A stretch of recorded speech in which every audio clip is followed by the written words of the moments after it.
De la guerra. Realmente la guerra sí, mata el alma y enceguece.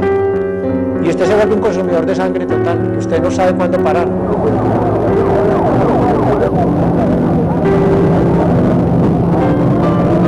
El 16 de febrero de 1991, justo debajo del puente San Juan, al costado suroriental de la Plaza de Toros La Macarena de Medellín, fue el sitio que destinó Pablo Escobar para sumir de miedo e incertidumbre a la capital de Antioquia.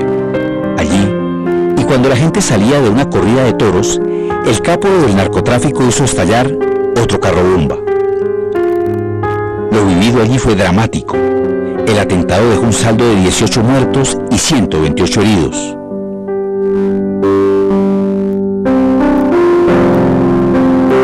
Entonces yo manejaba taxi. Venía por el estadio La 70 y me pusieron la mano para Itagüí. Entonces lo que uno hace es llegar a Pichincha y para coger la autopista. O sea, a mí me tocaba pasar por la Macarena. ¿Y cómo te parece que yo me dio por seguir por la 70, que no busca lo rápido? Cuando yo llegué a San Juan, eso hace eso no hace un golpe seco, las bombas y el carro hizo así. Pues madre, cuando esa masacre tan hijuepucha, o sea, una salvada milagrosa.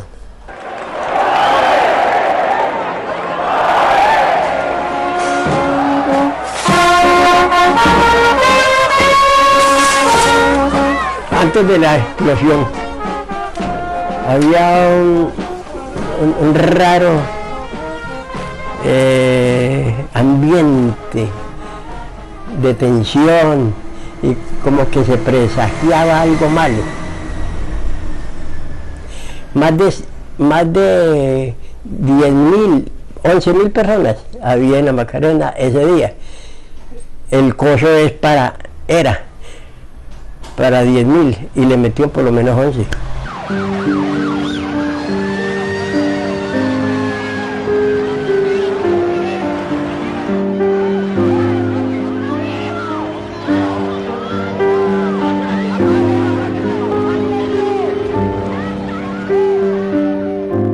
Una época en que la afición de toros aquí era muy alta, era un espectáculo además que había sido adoptado por esas mismas mafias, que ellos habían tenido sus tentaderos, sus criaderos de reses bravas, sus caballos de rejoneo, y era una fiesta donde acudía mucha gente. Cuando de pronto explota ese carro bomba que dejó ese número impresionante de muertos.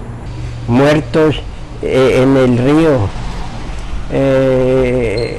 vuelto en llamas el río Medellín, muchas personas quemadas. Al frente de en la Macarena, todo el piso de la Macarena quedó estampada una persona.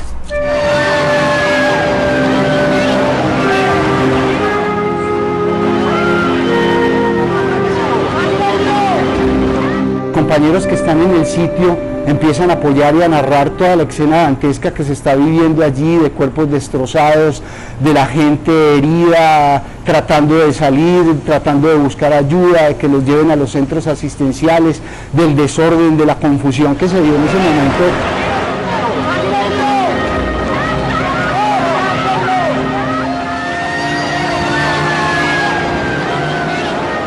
Él sabe que con eso va a doblegar la voluntad de los colombianos, porque es terrorismo a gran escala, porque aquí ya se habían colocado bombas en Colombia, pero eran con pólvora negra y grapas al revés para convertirla en metralla, aunque la pólvora negra no destruye la grapa, la dinamita sí, la metralla de la dinamita tiene que ser de acero.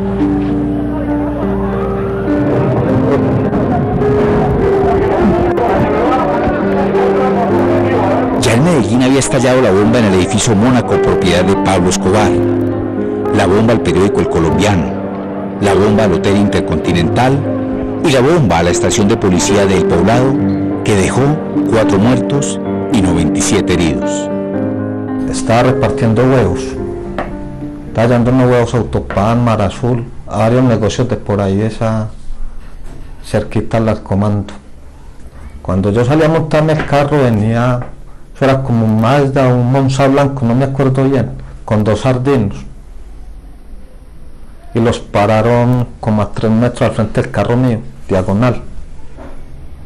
Entonces yo me monté al carro y me puse a mirarlo, y ya los van a raquetear, les van a quitar el carro. Y me dio fue risa, no me acuerdo de nada más.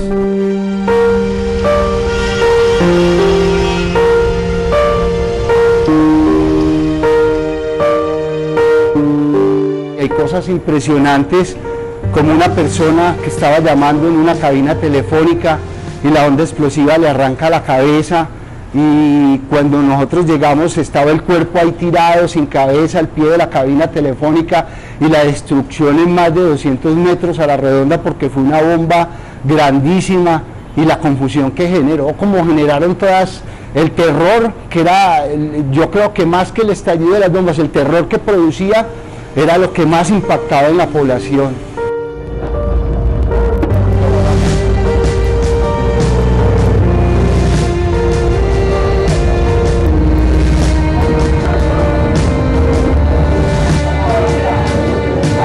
Desperté y lo primero que preguntara era qué había pasado,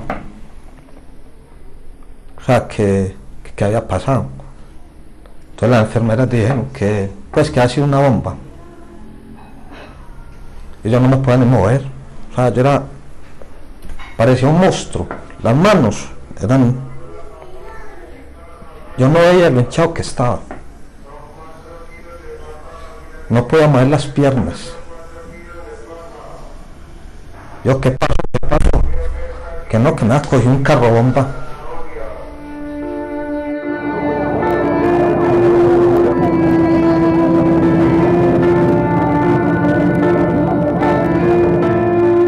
Pablo Escobar, no contento con su idea criminal de asesinar inocentes, la emprende contra jóvenes de estratos sociales altos y conmociona al país, cometiendo una masacre en la discoteca Oporto de Medellín. La noche del sábado 23 de junio de 1990, mi hijo Juan Pablo se fue para la discoteca Oporto, que eso queda en la loma de los benedictinos. Se llama así porque en esa loma está el colegio benedictino. Él se fue con su novia como a las 8 de la noche a encontrarse con unos amigos. Él no tomaba trago, pero es que eso era una casa finca. Los pelados estaban reunidos, era un sitio que mucha gente no conocía, era la época en que yo le decía que la gente se escondía, que le daba miedo salir a rumbear, pero ellos estaban reunidos ahí, era en el poblado, en el corazón del poblado, una zona que era de difícil acceso, era casi semirural en esa época. Pero en vista que no encontraron a los amigos que buscaban, a las 9:30 ya se iban a subir al carro, porque dijeron, pues nos vamos ya para la casa. Él iba a dejar su novia, que vivía por el club campestre del poblado, y él seguir para la casa. Se estaban subiendo al carro cuando entraron 2 camionetas negras con vidrios ahumados. Se bajaron 20 hombres con chaquetas negras, cachuchas negras de cuero, fuertemente armados. Como eso era una casa finca, esos hombres cerraron la portada con llave. Me cuenta la novia de mi hijo que él les dijo, hombre, nosotros, por favor, permítanos que nosotros ya nos íbamos. Ellos les dijeron, no, es que de aquí no sale nadie.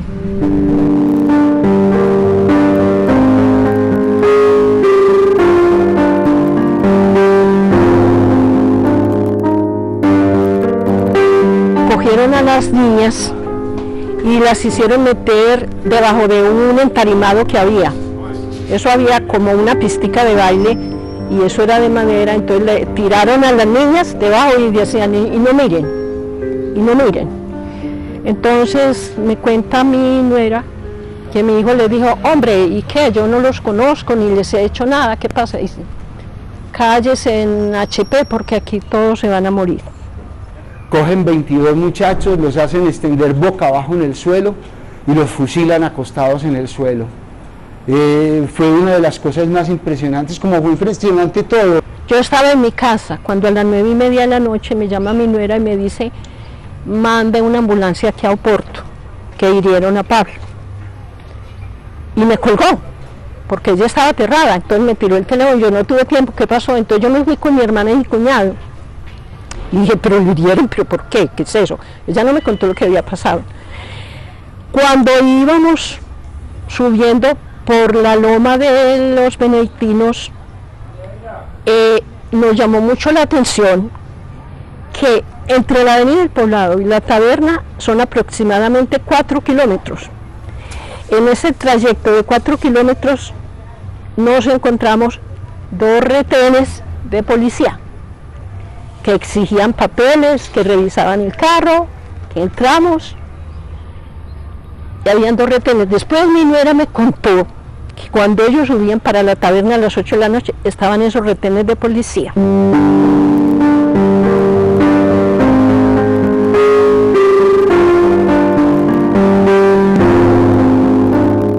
A raíz de las matanzas que se estaban dando en los barrios populares, se dice que Pablo le dio permiso a sus sicarios que se desquitaran con jóvenes que eran de estratos sociales altos de la ciudad de Medellín, y era también como una forma de hacer sentir que esto era una guerra, que en una guerra todo el mundo pierde y que todo el mundo tiene que soportar las consecuencias de la guerra.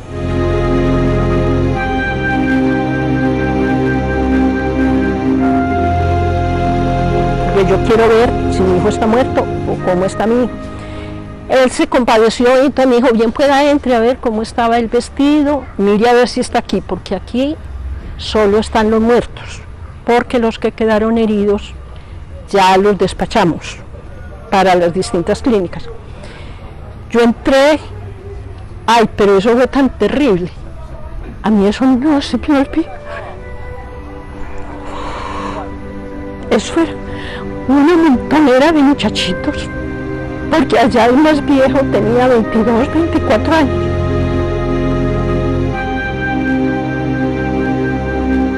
Esa noche hubo más de 100 muertos en Medellín, y las urgencias de la clínica Soma, eso parecía una carnicería. Cuando yo subí a urgencias al 8º piso me dijeron, ya su hijo lo están preparando para cirugía, pero el otro señor sí llegó muerto.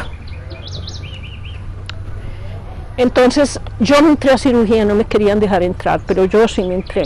Entonces estaban las enfermeras, ya le estaban cortando la ropa a mi hijo y llamando a los médicos, pero no habían médicos allá. Era un sábado, víspera de puente, imagínense, pero me dijeron las enfermeras, ya llamamos a los cirujanos. Mi hijo solo me abrió los ojos y me dijo mucho, me dijo, te quiero mucho, mamá.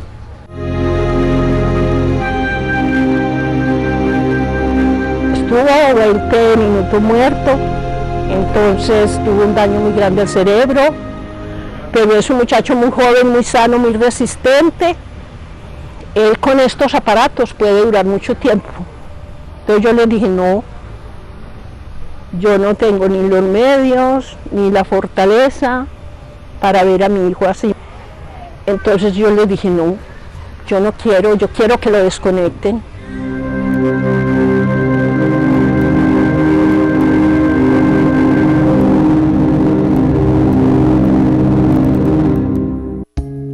Centenares de víctimas dejó el capo del cartel de Medellín, muchas con secuelas hasta hoy imborrables, como producto de las masacres y bombas que detonó por decenas.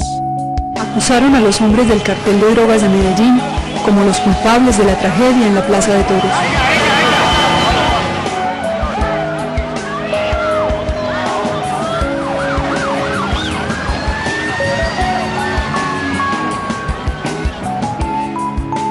Yo estuve 7 años, por decir 7 años, semi-inconsciente. No me daba cuenta de nada en esos 7 años. En ese momento, en ese vaivén de que mi señora se moría y no se moría, ella quedó muy más mal que yo, porque ella nunca volvió a saber de ella. Como semi-inconsciente, decía cualquier palabra, semi-inconsciente, pero no volvió a saber de ella mucho, porque no tenía habla, no tenía manera de otra cosa. Y así duró 16 años y medio. Ya con los años, yo al pie de ella,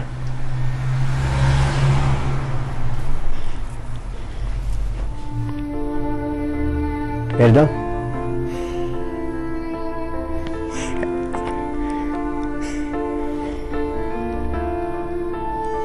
al pie de ella la tuvimos hasta que murió.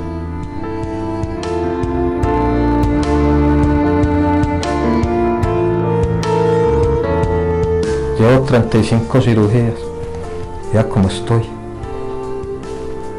La columna mala, el otro pie, ¿sabes? No volvió nada, me cambió la vida totalmente, me la destruyeron.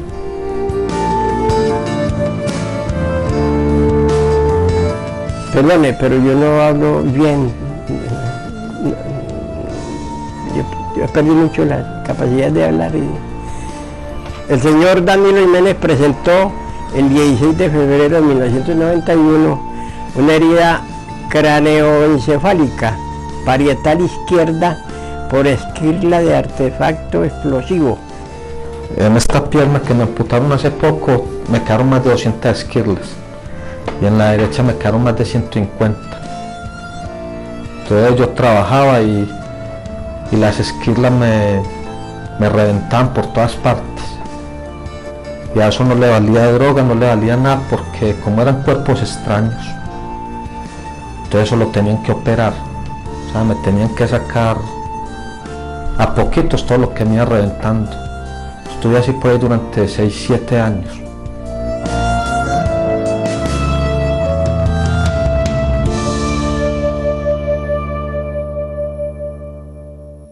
La herencia que le dejó Pablo Escobar a Colombia es de triste recordación.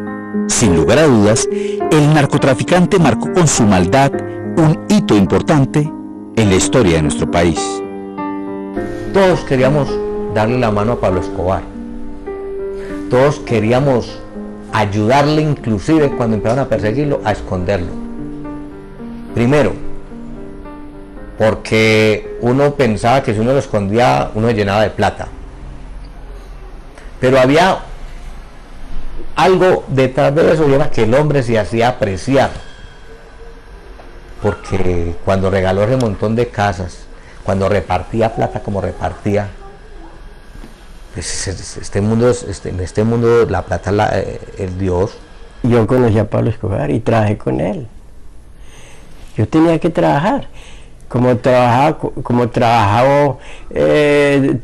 todo el mundo, digo yo todo el mundo. En Medellín, todo el mundo trabajó con Pablo Escobar. Por ejemplo, los artistas, todos trabajaron con Pablo Escobar. Unos más, otros menos, pero todos trabajaron. Yo tenía un programa con él que llamó Medellín sin tugurios. La gente lo quería, lo adoraban, hermano, lo adoraban. Lo adoramos, porque yo me incluyo en eso, porque yo decía, si ese man, o sea, la gente no viviría bueno si no fuera por el montón de plata que había. No sabíamos a dónde iba a llegar la cosa.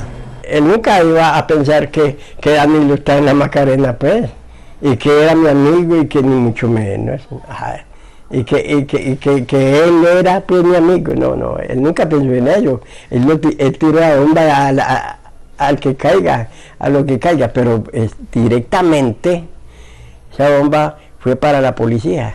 Mucha gente cuenta que fue que porque regaló casitas, les quitó el hambre, que le ayudó a mucha gente, entonces mucha gente lo quería, pero mucha gente no caía en cuenta que él regalaba casitas, pero cuántas destruía con las bombas. Le quitó el hambre a más de uno, ¿a cuántos pudo aguantar? Y la gente que se llevaron por delante, tanta gente muerta. O sea, no hay plata ni hay cosa que reponga una vida, a uno como está.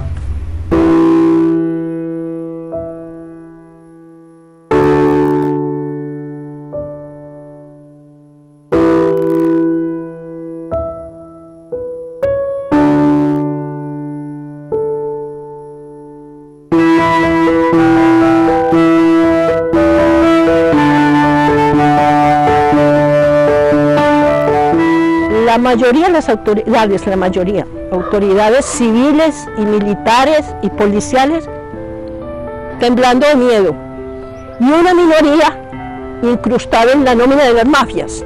Entonces, ¿quién iba a investigar? ¿Quién iba a investigar? Ahí no había quien investigar. A todas partes fui y me decían que no, que estaban reparando las víctimas del terrorismo, pero a partir del 97, 98 en adelante, víctimas de paramilitares y guerrilleros, pero que lo de Pablo, nada, y yo con más de 30 cirugías encima. 7 años de persecución, de atropellos y de luchas, deseo sumarle todos los años de cárcel que sean necesarios para contribuir a la paz de mi familia, a la paz de Colombia, al fortalecimiento del respeto por los derechos humanos, al fortalecimiento del poder civil y al fortalecimiento de la democracia de mi querida patria colombiana. Pablo Escobar Gaviria, Envigado, Colombia, junio 19 de 1991.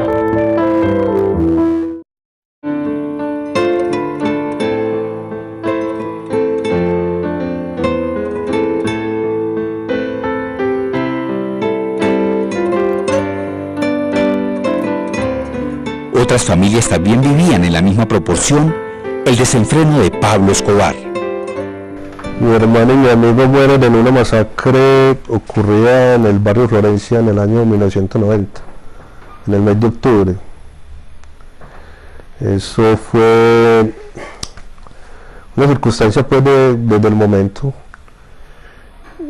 Llegaron unos tipos en los carros, encerraron la cuadra y prepararon las armas en una tienda, la tienda que queda enseguida de mi casa. Pues prepararon las tiendas porque ahí prepararon las armas porque ahí fue donde llegaron. Y cuentan los muchachos del barrio que alcanzaron a ver algo y que sobrevivieron, que de los maletines que los muchachos llevaron empezaron a sacar las armas.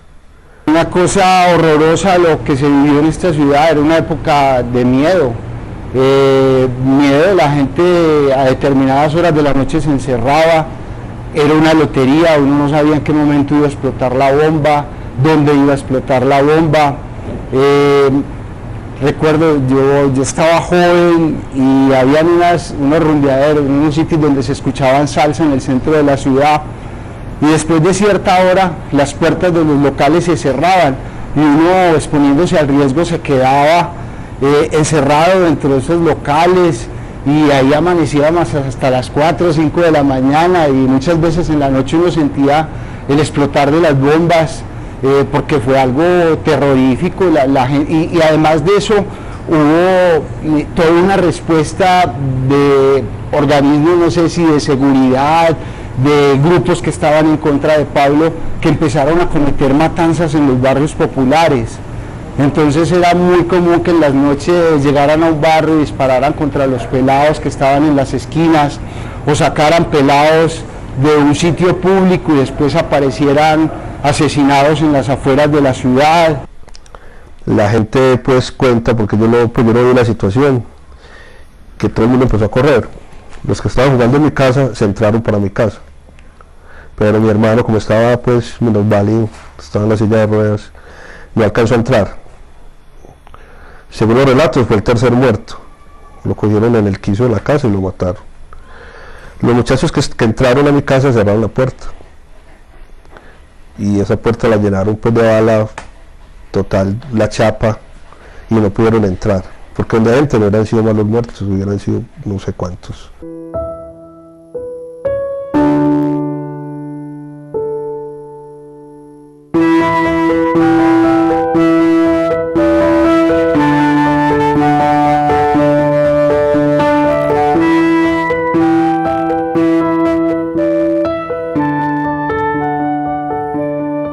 Que eran retaliaciones a cosas que ellos habían hecho en otros momentos.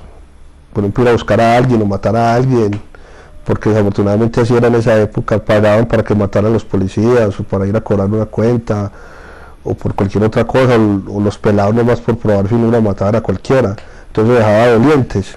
Se supone que creemos nosotros en esa época, yo hasta ahora no estoy seguro qué fue lo que pasó, que esa matanza y esas masacres que hubo en esa época eran retaliaciones de otros grupos para acabar con los muchachos que trabajaban supuestamente pues con la gente de Medellín, con la gente del cartel de Cali, perdón, con la gente del cartel de Medellín, que en esa época o en esa cuadra o en ese barrio habían 3 o 4 muchachos que todo el mundo sabía que trabajaban con él, porque llegaban en los mejores carros, se gastaban las platas, bueno, los dueños del barrio. Que todo el mundo salía con miedo. Como le dije ahorita, uno veía un carro de la policía y nadie le arrimaba, le daba uno miedo que de pronto, que por matarlos a ellos. Y uno sacarle tanto el cuerpo a eso. Y me figuró. Miedo total. A nosotros les daba miedo salir a la calle, a nuestras madres les daba miedo dejarnos salir. Teníamos que estar reportándonos porque si explotaba una bomba uno no sabía, si le tocaba a uno, la mamá de uno no sabía si había sido uno. Porque en el lugar menos esperado, explotaba una bomba, mataban a un policía. Que uno tenía que ver todo pues, con el mismo cuento. Nos afectó totalmente. Yo le contaba ahorita que uno estaba en cualquier lugar de la ciudad, y esto es el Valle de la Borra, y la explosión se expandía por todo el valle, y uno ya se daba cuenta, fue pucha, otra bomba. La sociedad antioqueña no podía salir de su asombro. Mientras unas víctimas se recuperaban como podían, Medellín continuaba sufriendo los rigores de la barbarie.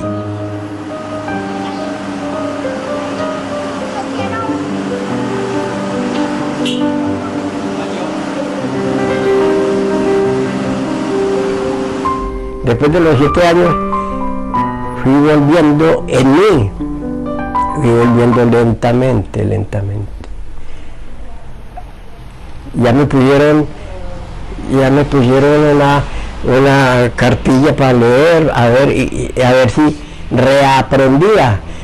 Tuve que reaprender a leer, a escribir, pero que todavía tengo muchas fallas de leer. Escribo todavía a la mano. De momento, porque me olvidé una cosa, entonces tengo que apelar todas estas libreticas. Es que en todo Medellín en ese tiempo eso era muertos por todas partes. Uno iba en un carro y uno veía una patrulla de policía y uno se quedaba atrás o se adelantaba por miedo de que todo era muy bravo. Esa violencia había sido cercana a nosotros. En el caso de Caracol Radio habíamos perdido una compañera en la bomba del río Medellín, cerca que le colocaron a la estación de policía que hay en el río Medellín, cerca a la Plaza de Toros La Macarena. Otra bomba distinta a la de la Plaza de Toros. Ahí había muerto Miriam Nasa. Me había tocado estar en esas carreras todo el tiempo, ir a la cárcel de la Catedral a las 9 de la noche y que me bajaran a punta de fusil. 18 años después de la bomba, 17 o 18 años, la pierna se me empezó a inflamar, dele. Cuando me hicieron los exámenes y ya tenía una osteomielitis crónica, una vez me cogió un fisiatra y un ortopedista, y me hicieron ver la pues me hicieron ver la situación. Me dijeron, vea hombre, usted lo que tiene es un cáncer con distinto nombre. ¿Qué pasa con los que tienen cáncer? Le mandan quimioterapias, radioterapias. Le duermen la infección. Cuando despierta está invadido. ¿Qué pasa con lo que usted tiene en el pie? Eso es un cáncer con distinto nombre. ¿A usted qué le hicimos? Le dormimos la infección. Se le quitó mucha parte de la infección, pero todavía la tiene. Si no se amputa acá, después es más arriba. Y si no quiere más arriba, le coge las vísceras. Entonces yo me empecé a llorar y le dije a la señora: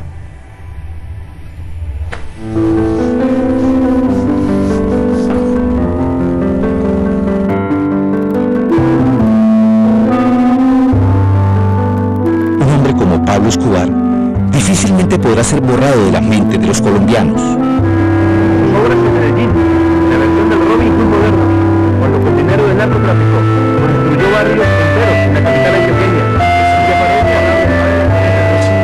Pablo Escobar para el barrio, para la ciudad, para todo Medellín, Antioquia, el departamento de Antioquia y el Valle de la Aburrá, representaba un patrón.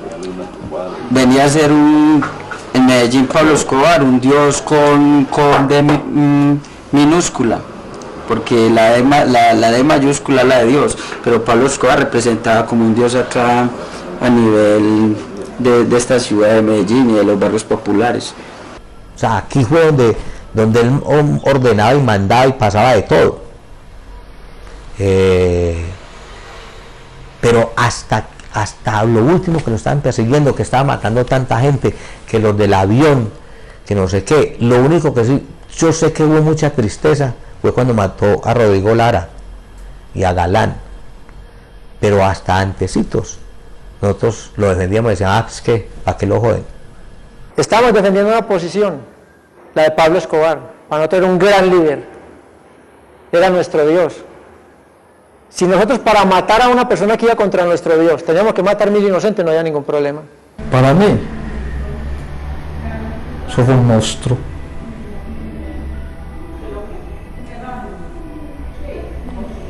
Acabó con la juventud, le cambió la ideología a la guerrilla, subió el costo de vida lo que quiso.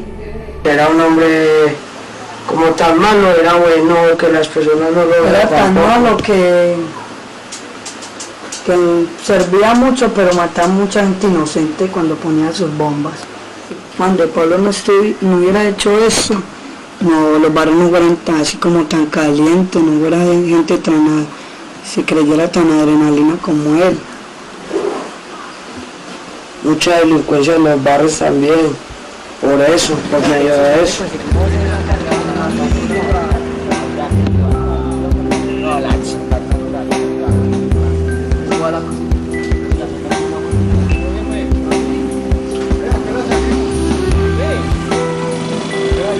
En todos los barrios, del norte al sur, del oriente al occidente, inclusive en los municipios, porque cuando la gente de él llegaba a los municipios, todos tenían que ver con él y todos sabían que era él, y todos le corrían, desde el señor de la tienda, de la carnicería, el carnicero del municipio, pues, o hasta el muchacho que cuida los carros, o que vendía los tintos, o cualquier cosa de esas, todos tenían que ver con él. Y en los barrios, sí, en los barrios todo el mundo tenía que ver con él, pues los que estaban involucrados en ese cuento, porque no todos los jóvenes de esa época querían estar involucrados en el cuento.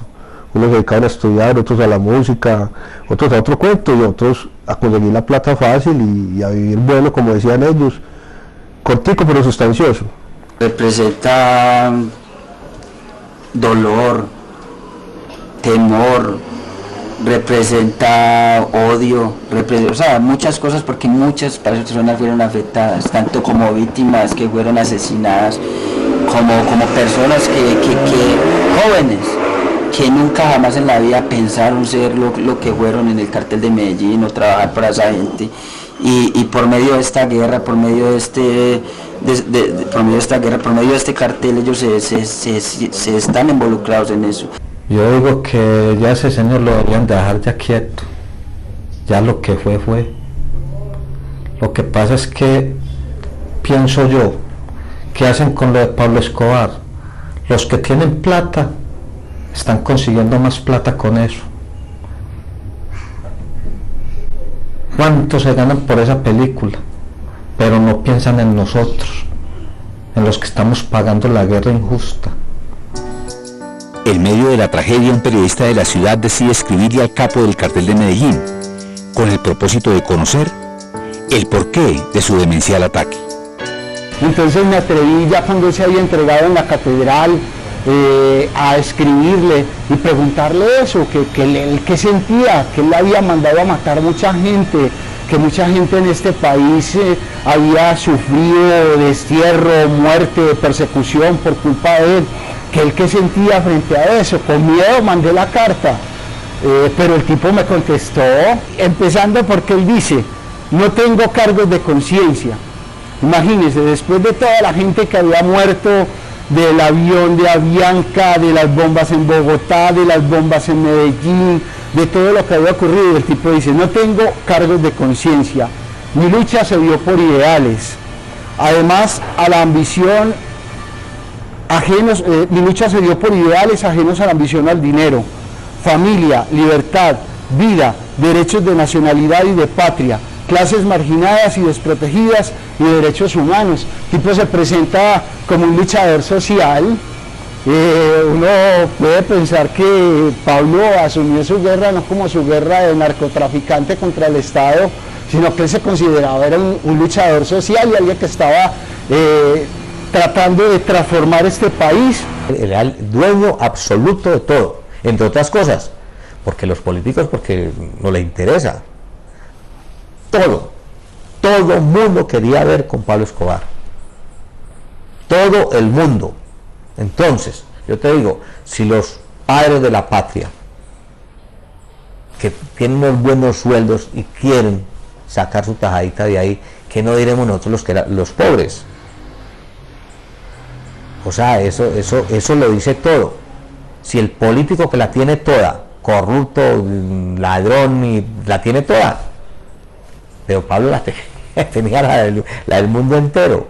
Ellos querían participar de eso. Mucha policía corrupta y ejército corrupto de esa época hacían cosas muy malas y se las achacaban a ese perro. Pero mire, la policía élite que mandaron en esa época a Medellín, como llegó, desapareció, no le dio cuentas a nadie, y se comenta, y no estoy descubriendo el agua tibia, que hicieron secuestros, que hicieron masacres, que hicieron muchas cosas. Así que yo, sabiendo que ese Escobar fue un perro espantoso, no estoy segura que haya sido él. Como el patrón tenía en Bogotá una cosa que era lo que más valía en el cartel de Medellín. Lo que más valía en el cartel de Medellín no eran los sicarios ni las armas. Un arma se compra ya, y un sicario le paga por trabajo hecho. El patrón tenía una cosa que era un servicio de inteligencia muy delicado en Bogotá, donde habían notificadores de la Corte Suprema de Justicia, notificadores de los juzgados, universitarios, periodistas, una cosa muy compleja pagada en dólares. ¿Y cómo es la inteligencia? La inteligencia, usted llegaba a Bogotá y se la entregaban, usted llegaba del jefe de inteligencia, él le decía: vea, esta semana ha salido a tal hora, este semáforo lo ha cogido 3 veces en rojo, esta vez 2 en verde, aquí compra la revista, aquí compra el periódico, aquí tiene el amante. Y hay otro grupo que maneja logística, que es motos, armas. Usted llega de logística, le entrega la moto y eso usted en un día hace el trabajo. Hay muchos sectores y muchas personas involucradas, y él habla de que en esa guerra hubo involucrados altos oficiales del ejército, de la policía, y que él estaba dispuesto a dar nombres y detalles en un gesto de lo que ahora llamaríamos verdad y reparación de quienes lo habían acolitado y acompañado en esa guerra. Esa es otra de las cosas que él anuncia, y también se duele de las personas allegadas a él que perdieron familiares en esa guerra. Dice: a mí también me quedan las viudas y los huérfanos en esta guerra cruel y criminal. Me quedan muchas tumbas por visitar, pero muchos de mis amigos y compañeros no tuvieron siquiera el derecho de tener una tumba porque fueron desaparecidos y arrojados desde los helicópteros a la selva, a los grandes ríos. En Medellín, Especialmente en los barrios populares, los niños juegan hoy a coleccionar un álbum con figuritas de Pablo Escobar. No, el álbum no, siempre se lo sé si fuera así. No, a mí no me han dado eso. Yo he visto publicidades en varias partes, pero no. A mí no me han recibido esa vaina. Ah, ¿qué tal? ¿Este quién es? ¿Qué? Este que está aquí. Pablo Escobar.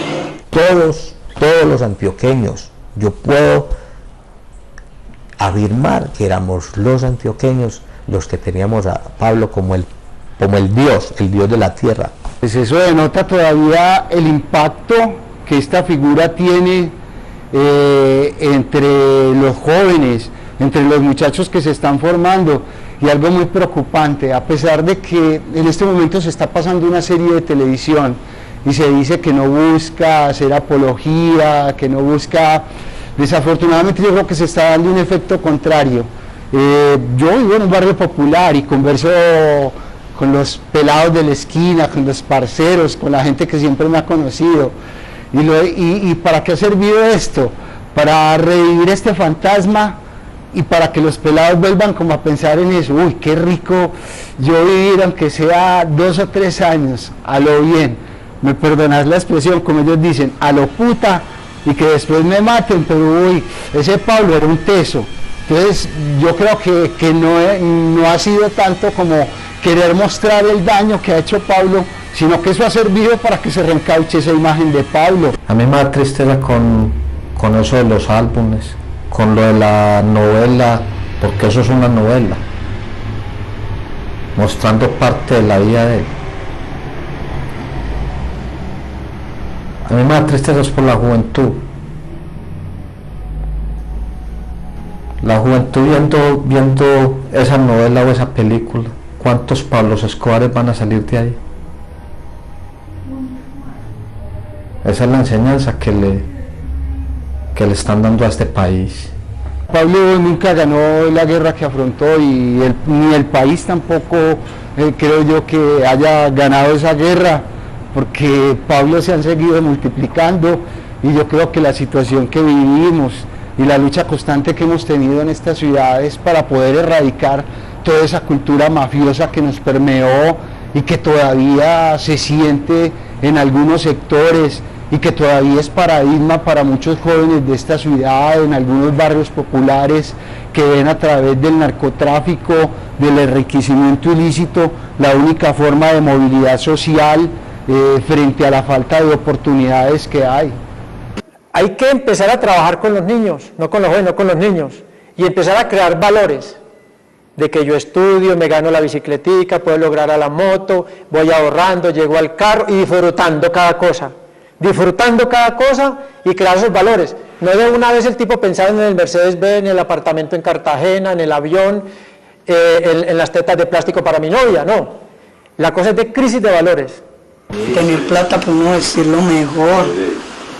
Sí. Tener plata, pues tenerlo de uno, moto, porque no tuviera lo de uno, no estuviera pues tanto metido en la vuelta, estuviera uno más que todo pues estudiando, donde no tuviera plata, uno estuviera más que todo estudiando y como teniendo la ropa, los zapatos más chiris.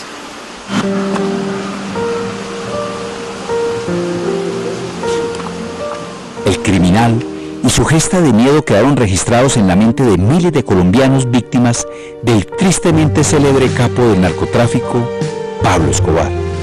Crecimos con gente mala, amigos, familiares, rodeado de armas, vicio. Entonces diría yo que nos apega mucho a eso. Pablo Escobar compraba fusiles Auge y R-15 y estaban llenas las comunas y distribuyó su poder en las comunas, con aprecio, con dinero y con armas. ¿Esto cómo le llaman ustedes? Una pistola. ¿Y qué más? ¿De qué otra forma le dicen? La pala. La muela. ¿Y por qué la muela? Porque esa es eso es como, yo diría que como corazón, ese es el pulmón que uno tiene que llevar a todas partes. ¿Y qué significa eso para ustedes ahora? Mucho, porque eso puede salvar la vida de nosotros también. ¿Por qué? Por cosas que uno ha hecho ya, las tiene que mantener encima. Los enemigos que ganan. Y a uno, por muchas cosas, ese piro desde allá, ¿ven? Vamos a pegarle ese piro, la pela, o vamos a meterle un susto. O este escarrito ese.